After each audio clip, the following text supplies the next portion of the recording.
Good morning. Now we are in COVID ward.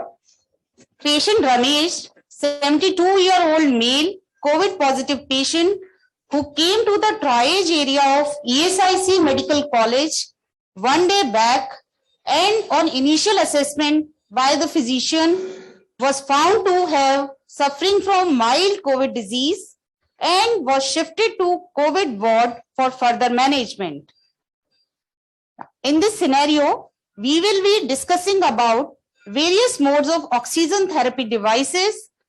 Nursing officer Suman will be attending the patient and Dr. Rashmi and Dr. Bushra will be coming for the morning rounds.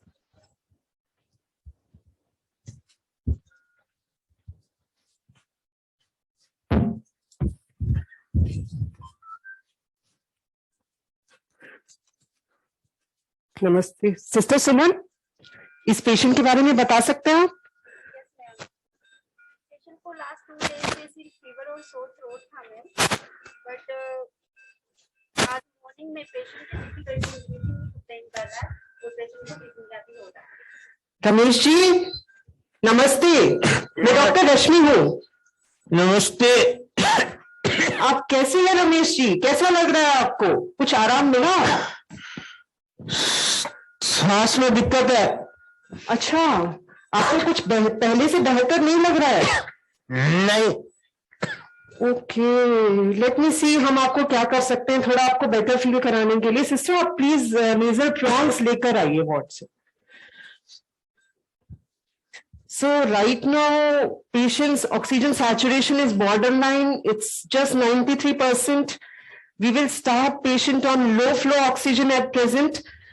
Low flow variable performance device we will be starting with. We will supplement around 4 liters of oxygen to the patient. As patient is in ward setting, we can either use oxygen cylinder, as you can see here. We can connect patient to the oxygen cylinder, or if you have central supply in your ward, that can be connected. Sister, please connect 4 liters of oxygen through nasal prongs to the patient. So patient is wearing a mask and Dr. Bushra is applying nasal prongs.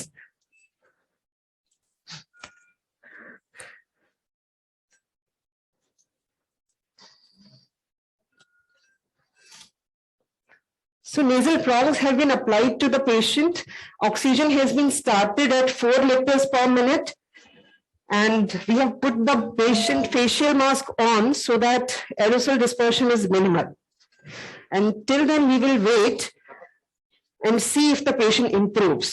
So as you can see, nasal prongs is a very simple, cheap device. And the maximum flow which we give through nasal prongs is up to 6 liters.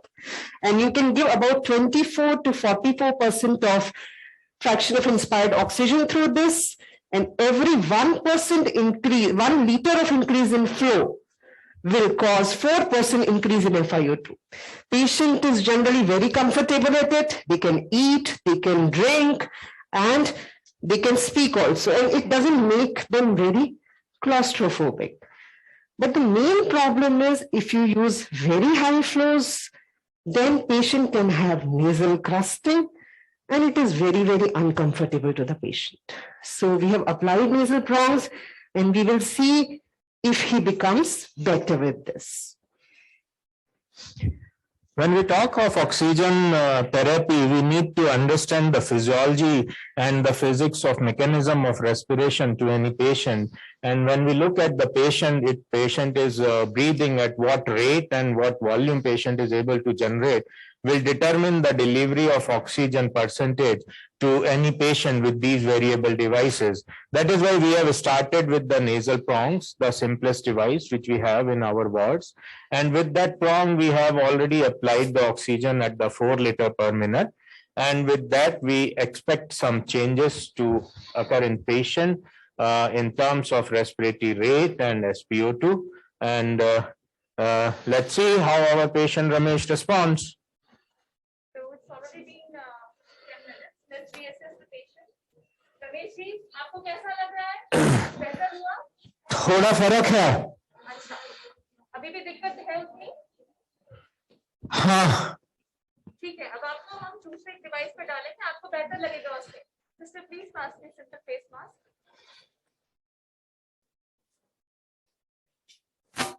रंपल भैया थोड़ा bed थोड़ा prop up कर दो और monitors check कर लो।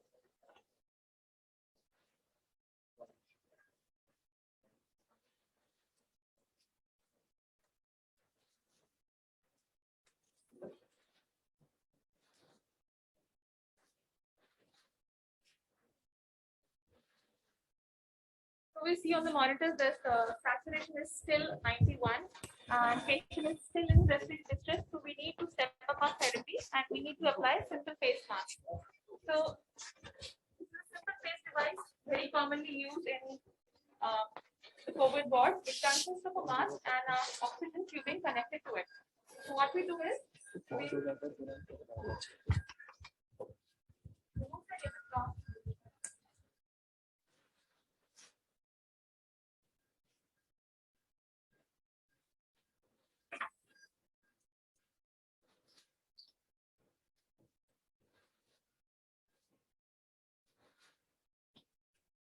As demonstrated, we can see it's a very simple device. It is easy to use, easy to set up, easy to clean. It is very comfortable for the patient to put the mask. It operates on 6 to 10 liters of oxygen flow, and it gives FiO2 of about 0.35 to 0.55%.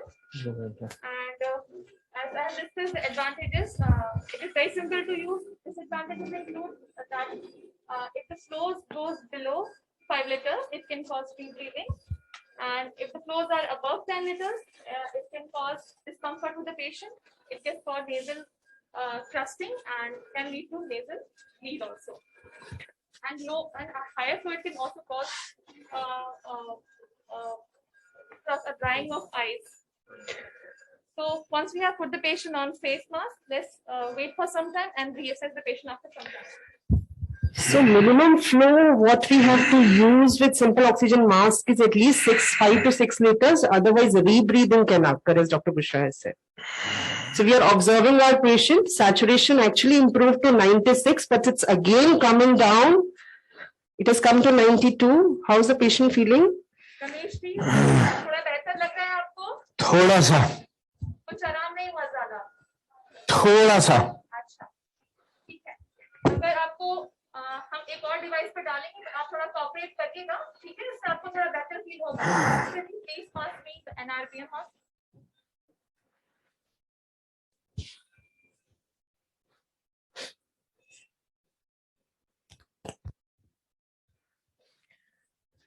As the patient's oxygen requirement goes up, we need to switch between the devices, and none of the patient would be there for a fixed device for whole period of his stay. So you need to keep on looking at the patient with the reassessment and looking at the oxygen devices available, oxygen supply available, and we need to switch between the devices. And now the team is switching over to non-rebreathing mask, and I'm sure they'll be able to tell us how to use it, what advantages we have.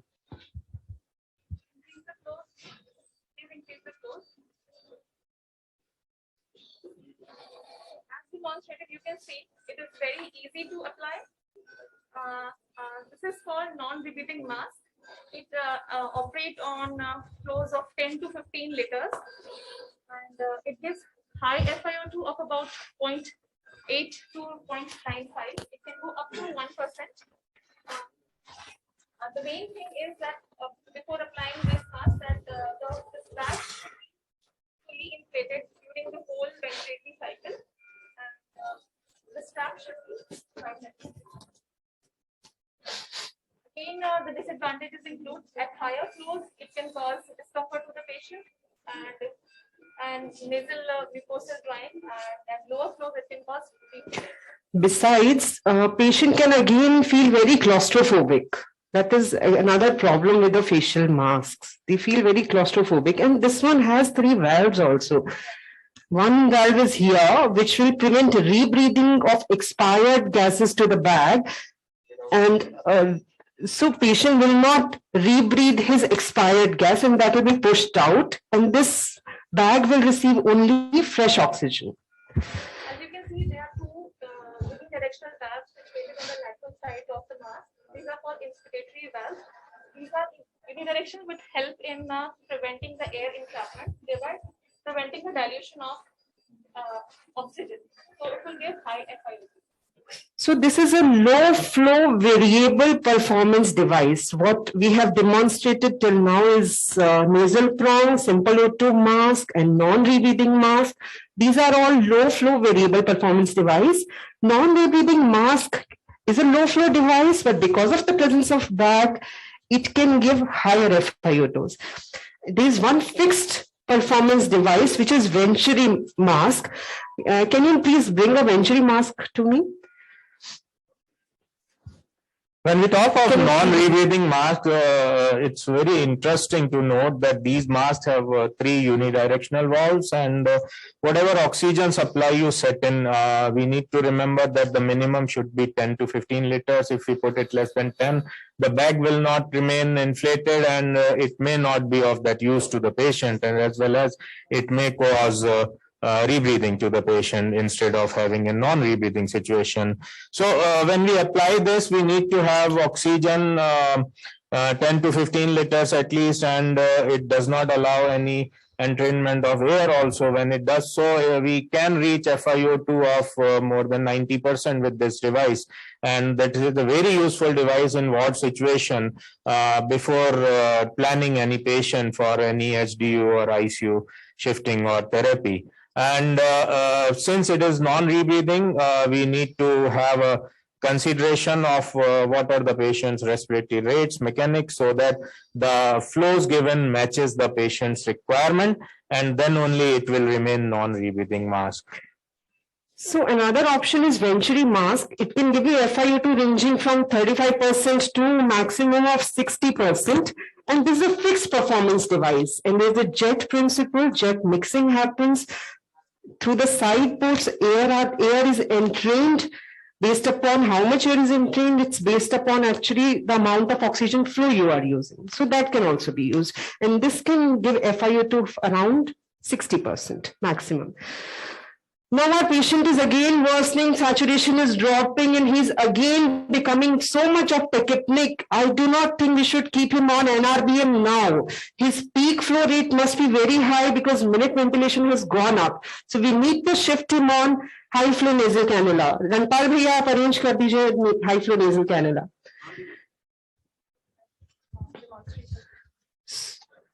So this is our high flow nasal cannula device.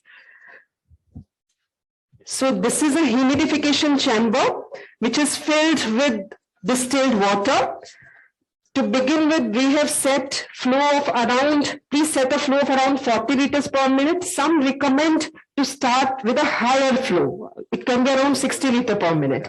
But that can be very uncomfortable to the patient. So right now we'll be starting with 40 liters and with 100% FiO2, and we will titrate our FiO2 based upon patient's oxygenation. Please apply it and make sure it's not very tight. So we have selected a medium-sized cannula. You have to ensure, please. By the time the team is applying the high flow nasal cannula, so we will recapitulate what we have still learned about all the oxygen delivery devices. First, we have discussed about nasal cannula. In this, we set a flow rate of 1 to 6 liters per minute of oxygen, and it delivers a FiO2 of 0.24 to 0.44%. With a simple face mask, the flow rate can be set from varying from 5 to 6, which can deliver a FiO2 of 0.4%, a flow rate of 6 to 7, which deliver a FiO2 of 0.5, and a 7 to 8 with a flow rate of 0.6. A mask with reservoir bag, the flow rate have to be 6 to 10 liter with the FiO2 of 0.6 to 0.9, and with the mask with a non-rebreathing mask, 4 to 10 liter flow rate, and FiO2 can be delivered up to 1, and with Venturi, flow rate from 3 to 15 and a higher FiO2 of maximum 0.6. So we have Now, the complication of oxygen therapy are oxygen toxicity, depression of ventilation, retinopathy of prematurity, absorption atelectasis, as well as fire hazards. So we have put our Mr. Ramesh on high flow nasal oxygen therapy now. So initial settings, we have started with 37 degrees Celsius temperature, which we may come down gradually to 34. And we have started with flow of 40 liters per minute and FI rate of 100%. And based upon the oxygenation, our target SpO2 will be around 92%, 92 to 94%.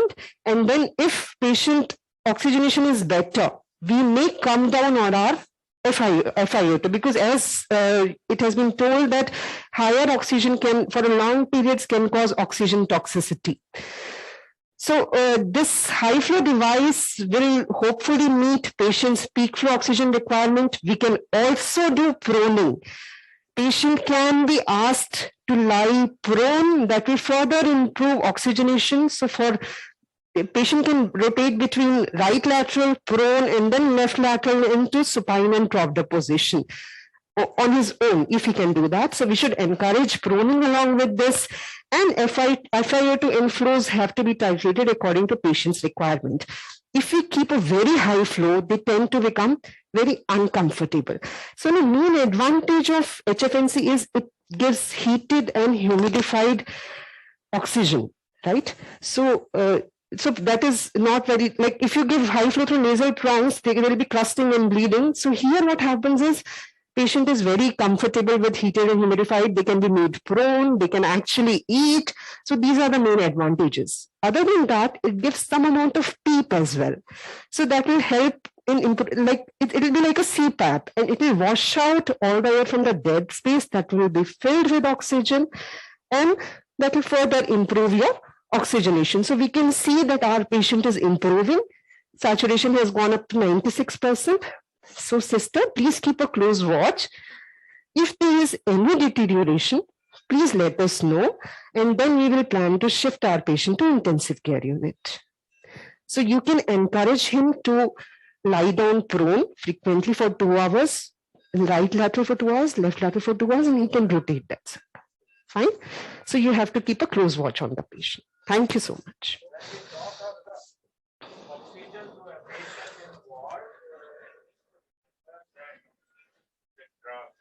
We have to start understanding oxygen as drug, and when appropriately used, it is extremely beneficial, but if it is misused or abused, it has potential harm to the patient, to the hospital, to the cost. We have to be very careful while we use oxygen, titrate our oxygen as we have already done for 15 minutes, and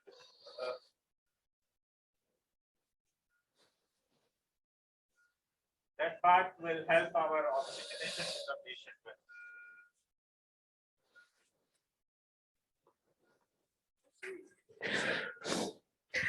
Yes, if there are any questions, please. My question is, ma'am, what is the risk of aerosolization when we are using a high flow nasal? Initially, when COVID wave started, there was a lot of concern about use of HFNO.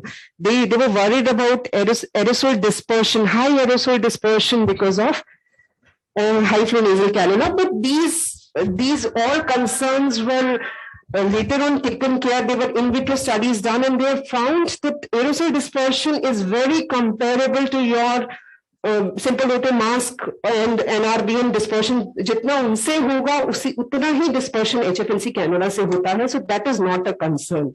Main concern what I think is it gives physician a satisfaction कि ठीक है patient अब better हो गया है और कब modality पे. So something leads to delay in intubation, which should not happen. The team has very nicely applied a simple surgical face mask over the nasal prongs also here. So that also takes care of the fear what we have with the large droplets coming out in case of high flows when we were worried. But overall, it has been very satisfying to oxygenate patients requiring higher oxygen. But at the same time, when we go for the high flows, we need to look for our oxygen capacity to the hospital and the sources what we have. Because this was the first time in COVID wave that hospitals realized that high flows, they are wonderful oxygenating device, but at the same time, they are oxygen guzzlers. So running 10 high flows in a hospital in any setup, what you will have is that you are literally drawing 60 liters per minute of oxygen, and when it amounts to 10 units used in one ward or one ICU, this becomes 600 liters of per minute oxygen getting out. And in terms of oxygen availability and crisis, it was a challenge. So probably the answer most of the hospitals in COVID wave have taken out during the oxygen crunch was the less use of high flow devices and more use of NIVs to support the patient's respiration and supplementing oxygen. But at the same time, high flows with low FiO2 have also been useful in terms of decreasing oxygen requirement and providing adequate flows to the patient. So it's a balance which we have to take with every hospital and the titrated oxygenation requirement to the patient. I'll request all the participants to type their questions in the chat box, and if any, we would be happy to answer here. So one thing I also would like to emphasize here is, as sir said, you can keep higher flows and FiO2s can be less. 60 liter per minute flow doesn't mean you are using 60% FiO2 or 60 liters of oxygen only. No, it will give whatever oxygen you have set. Along with that, it will draw air from the back, which will be filtered and humidified here and will be supplied. So it is not, it's very important, and it's not the 60 liters of oxygen which is going. It's a mixture of oxygen and air, which is decided by what FiO2 you have set for the patient. So we are waiting for some questions from the participants, and if we have any, the team would be more than happy to answer, because we are here to learn together.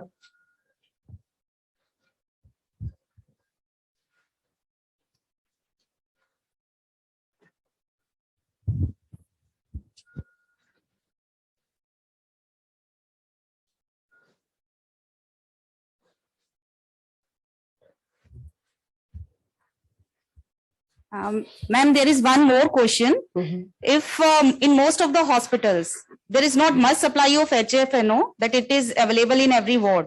So after NRDM device has failed, so now what will be our scenario? What will be our next mode of oxygen therapy in such hospital, or what will we do to improve oxygenation? In ward setup, another thing we can try is putting a BiPAP on.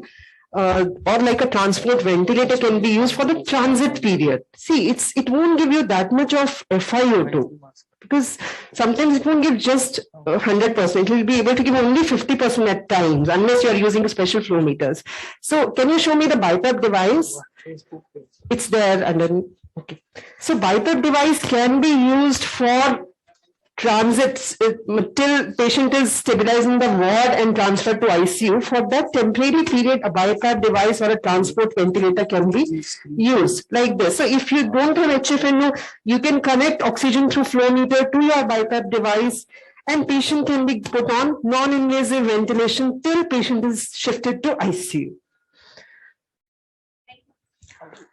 One question has come from the participants is how to discard the Venturi device, and I'll modify and add on to that question is how to discard all these consumable items of the oxygenation devices when we use in the ward. Can we reuse them? Shall we reuse them? Or what I believe they come as disposable single-use packings. So how we should handle these? So these are single-use packs, so should not be reused in patients and should be discarded appropriately according to biomedical waste guidelines, as they are made up of plastic. One more question has come up as we have talked about oxygen through central supply and cylinder. What is the utility of oxygen concentrators? Can I oxygenate this patient through oxygen concentrator? Yes, to some extent you can use it, but it's very important to know this is an oxygen concentrator. This is a power supply dependent device. You cannot use it without power. So you should have a continuous power backup. There are some concentrators which give up to 5 liters of flow, and there are others which give up to 10 liters of flow. And some have battery and some do not have battery. So these things should be kept in mind, and they are mainly used for home oxygenation. However, I know of certain hospitals which have acquired around 500 standard, like AIMS have acquired 500 of compressors to oxygenate patient in the ward when there was acute in hospital ward when there was acute shortage of oxygen. So it can be used. Yeah, in the wave, these concentrators were very helpful for hospitalized patients as well. But when we use them, we need to be very cautious about the delivery capacity of the devices. When we talk about the concentrators delivering oxygen, so maximum oxygen delivered by most of the concentrators would range between 90 to 94%, and it is flow dependent. Most of these home devices, they provide oxygen of 94% only up to 4 to 5 liters, although they can deliver a flow of up to 10 liters. When they deliver flow of up to 10 liters, their concentration FiO2 will never be 90%. It may drop down to around 70-75%, but they are wonderful devices in crisis, as well as where the cylinders cannot reach or the refills are not readily available, or there is crunch of central supplies. Wonderful devices for that. So with that, we'll end this session now. And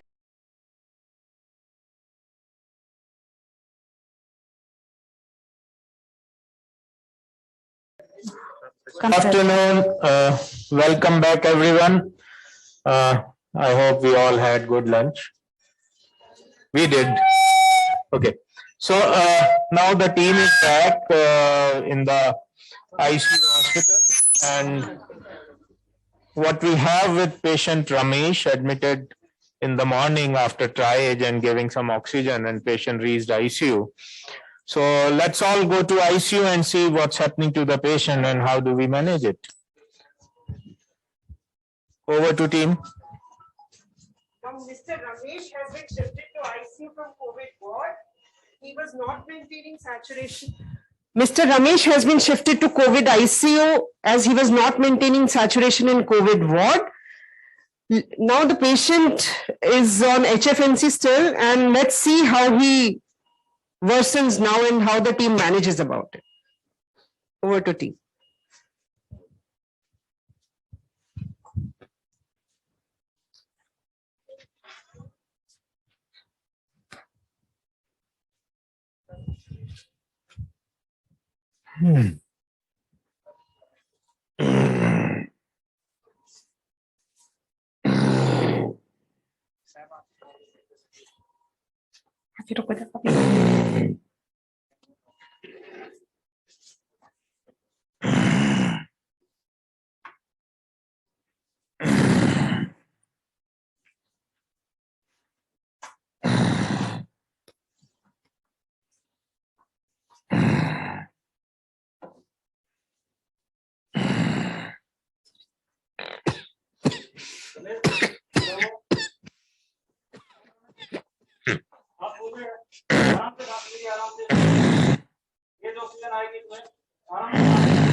Doctor, patient having bradycardia, Mr. Ramesh, please assist. Thank you. क्या हुआ? मेडिकार्डिया मैंने देखा। अभी से थोड़ा ड्राउजिंग हो रहा है, बोलने में थोड़ा कंट्रोल हो गई है ना।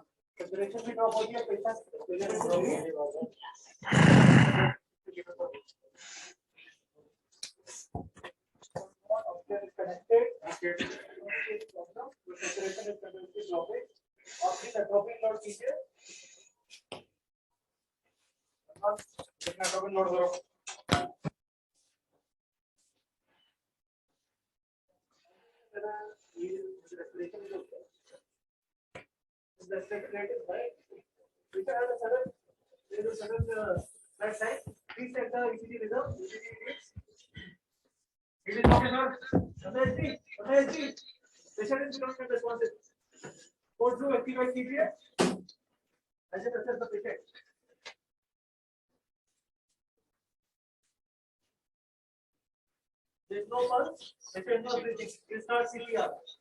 Dr. Both will activate it. 3, 4, 5, 6, 7, 8, 9, 10,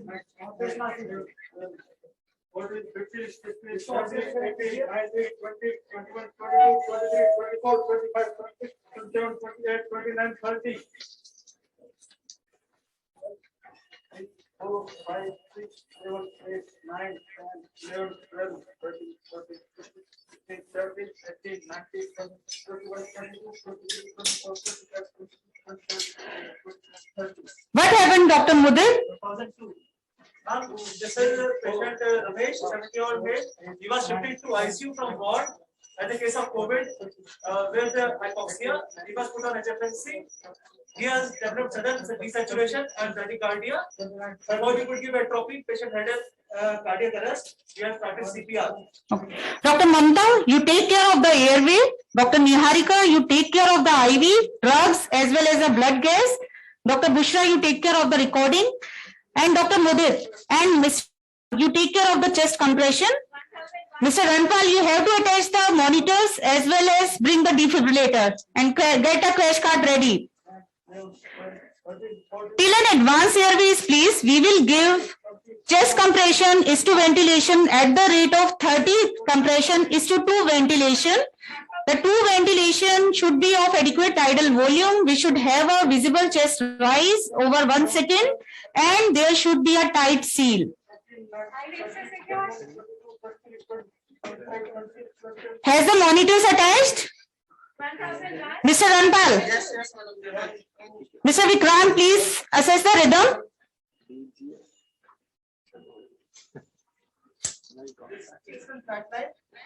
It is still showing asystole or the lead check. Please resume CPR. As it is a COVID scenario, so we are giving priority for early intubation of this patient with an endotracheal tube with all the risk of decreasing the aerosolization and taking all due precautions.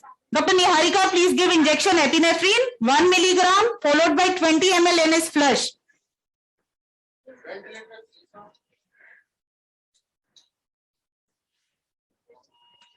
The compression should be of good quality and we will rotate the compressor after every 2 minutes or earlier if the compressor is tired.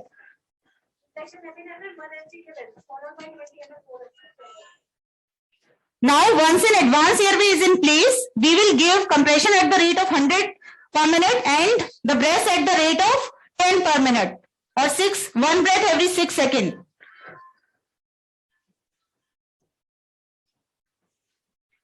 Dr. Niharika also send an AB blood gas.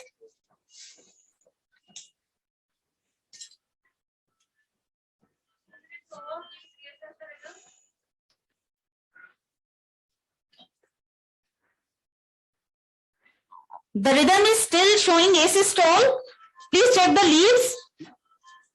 Please check all the leads and all the in lead 1, 2, 3. So it is asystole. Resume CPR. Dr. Niharika, give injection epinephrine 1 milligram followed by 20 ml NS flush. So meanwhile, we have to look for the reversible causes of the cardiac arrest. That is the 5H and 5T. The 5H are hypoxia, hypovolemia, hypotension, acidosis, hypothermia, hypo and hyperkalemia. And the 5Ts are tamponade, tension pneumothorax, embolism as well as toxins. 1 mg every minute, then followed by 20 ml NS. 2 minutes over, please reassess the rhythm at the central part.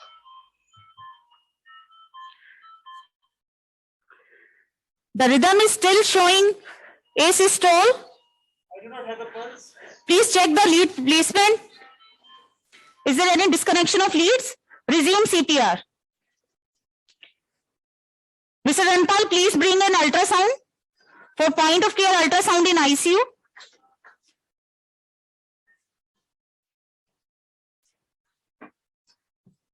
Dr. Niharika, give injection epinephrine 1 milligram followed by 20 ml NS flush.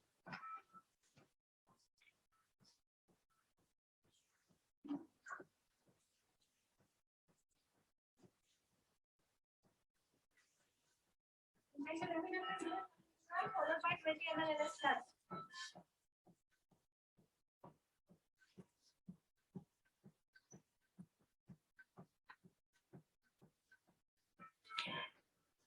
So the ETCO2 is showing an ETCO2 of 18 millimeter of mercury, which is showing a good quality CPR. So we can assess our quality of CPR with the help of end-tidal carbon dioxide tracing.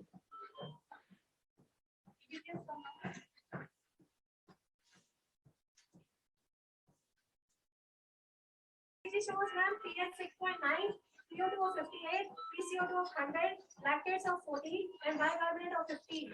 So the EVG report has come, which is showing a acidosis, which is a picture of mixed metabolic as well as respiratory acidosis with a high lactate of 15.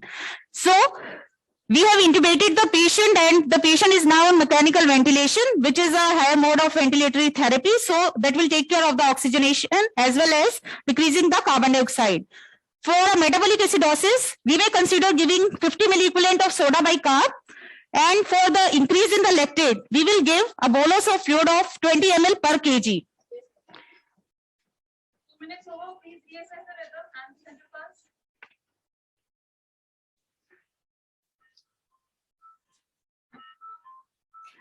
So the ECG is still showing asystole.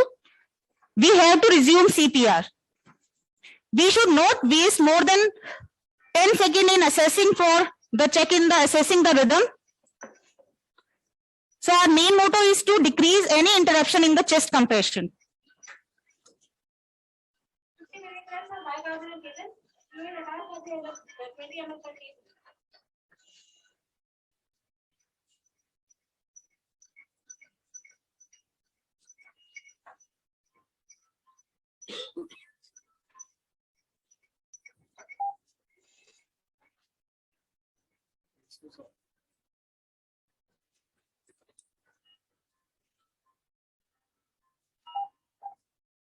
Minutes over, reassess the rhythm and please switch the compressor.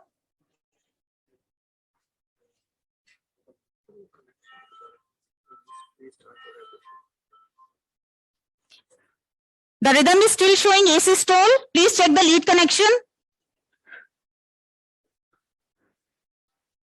Resume CPR, Dr. Mudit. Continue CPR.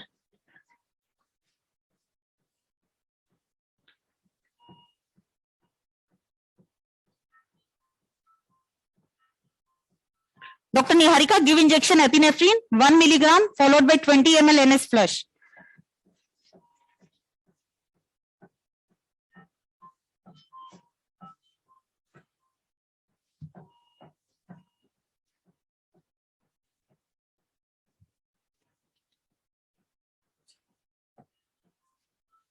Injection epinephrine 1 mg given, followed by 20 ml bolus plus.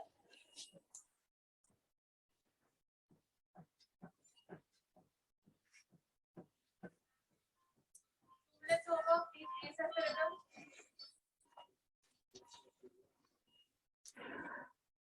The ECG is showing some activity. It is a sinus bradycardia. Please assess the central pulse.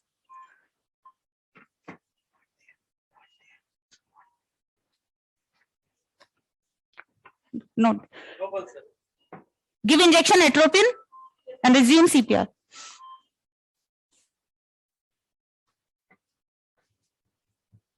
There is no central pulse. It is a PEA.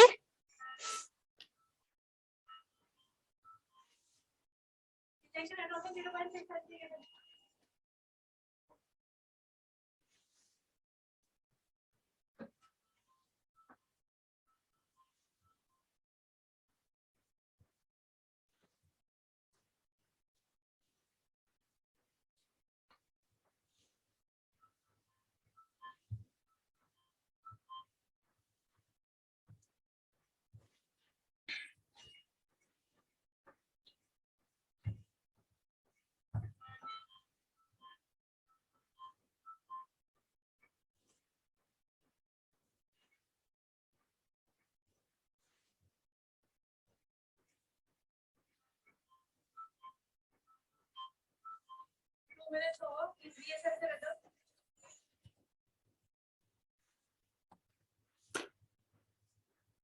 Is ECG showing sinus activity with a heart rate of 75 per minute, and the central pulse has also come. So we have attained return of spontaneous circulation. Now we'll be giving post cardiac arrest care to this patient.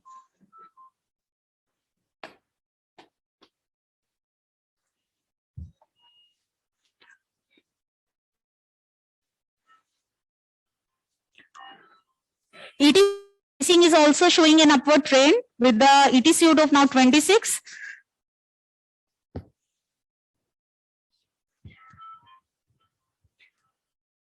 I think it was a very good effort on the part of team, and we should have a big round of applause for the team.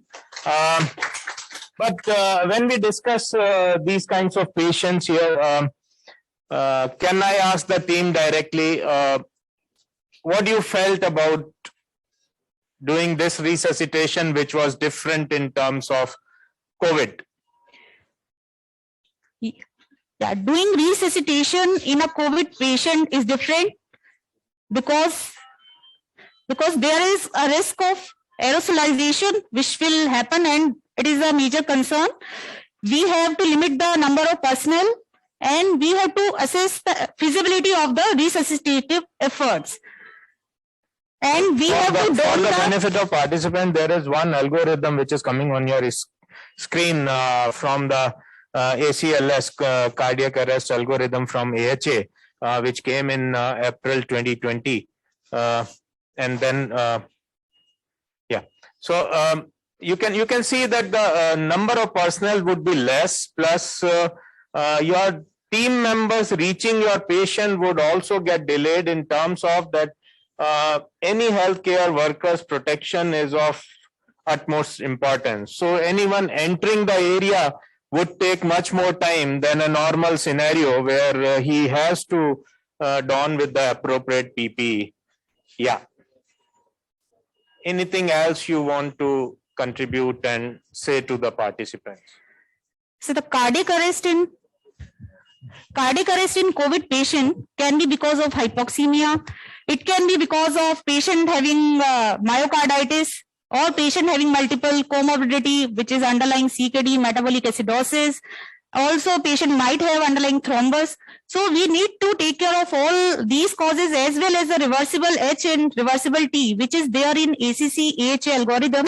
We have to always consider them in the back of our mind whenever we are resuscitating a patient in ICU, and more so in a COVID patient in COVID ICU. And one thing we would like to point out regarding intubating a COVID patient in ICU. So we have to take due precautions, because intubation, mass ventilation, these are the procedures which are at high risk of aerosol generation, and doctors are scared of contracting COVID because of these during these procedures. So for that, whenever we are giving rescue breaths with the help of mask, bag mask ventilation, we should always have a tight seal, and also a filter is to be connected between the mask and the oxygen delivery device, so that there is less risk of aerosolization. And whenever we are intubating, we have to get the most trained person for the intubation, which should be at the head end. And also the endotracheal tube, we should always secure. Early intubation is the motto in COVID patient, and we should secure airway with the endotracheal tube. And we will be using a video laryngoscope. We'll be doing rapid sequence induction intubation in these COVID patients. And we have available video laryngoscope in our setups, which can be a King's Vision video laryngoscope or a CMAC if it is available. So it allow the operator to work from a distance while we are intubating, and we have to connect the ventilator ready, and it should be on the standby mode. As soon as we are connecting the tube with the filter to the ventilator and the tube cuff has been inflated, we should switch on the ventilator. So these are the things which we usually do to decrease the speed.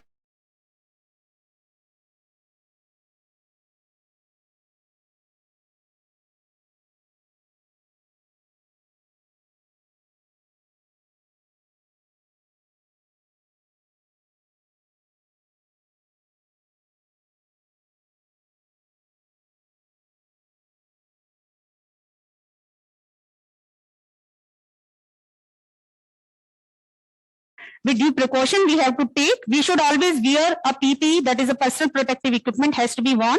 We also, starting of the COVID era, we also had these intubation boxes which were rapidly available, and they have shown to decrease the aerosolization spread. But as we know,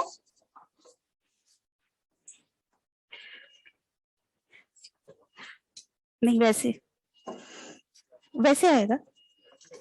As you know, these boxes are quite bulky. So they make intubation difficult, and we have to work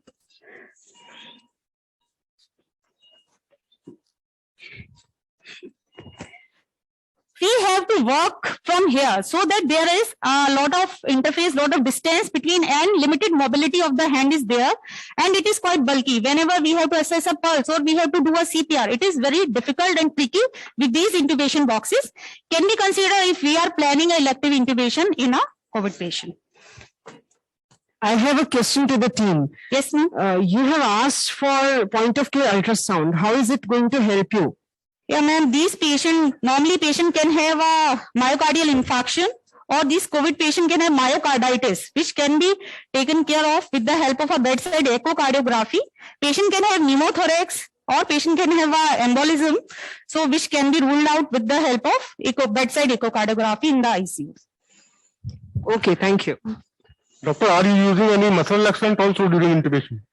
Sir, it is, we advise doing a rapid sequence intubation in all these COVID patients. So for that, we will be using either succinyl choline. If it is contraindicated, we'll be using rocuronium for the patients. Okay, thanks. Nice presentation.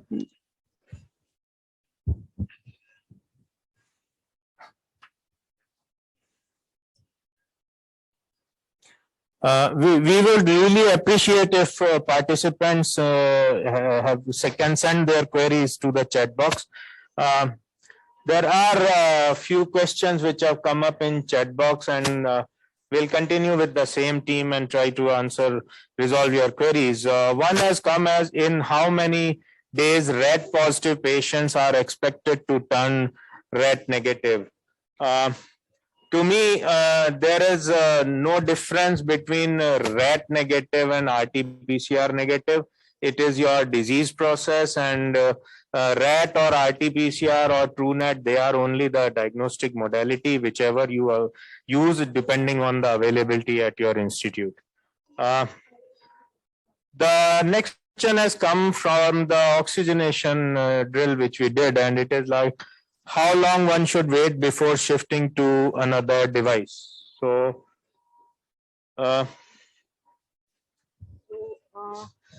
if you are asking about shifting of changing of mask or the devices, if it is devices, it depends upon the clinical scenario. For in ward, if the patient is worsening, like patient is becoming tachypneic or desaturating, patient has to be under close observation. You cannot put HFNC and go home. Patient has to be observed very, very closely, and especially for the initial few hours. And if there is any worsening, if there is worsening in tachypnea, or patient is getting restless, disoriented, any signs of hypoxemia, if there is any drop in saturation, you should immediately consider shifting to another mode. It's not time-dependent process as such. Thank you.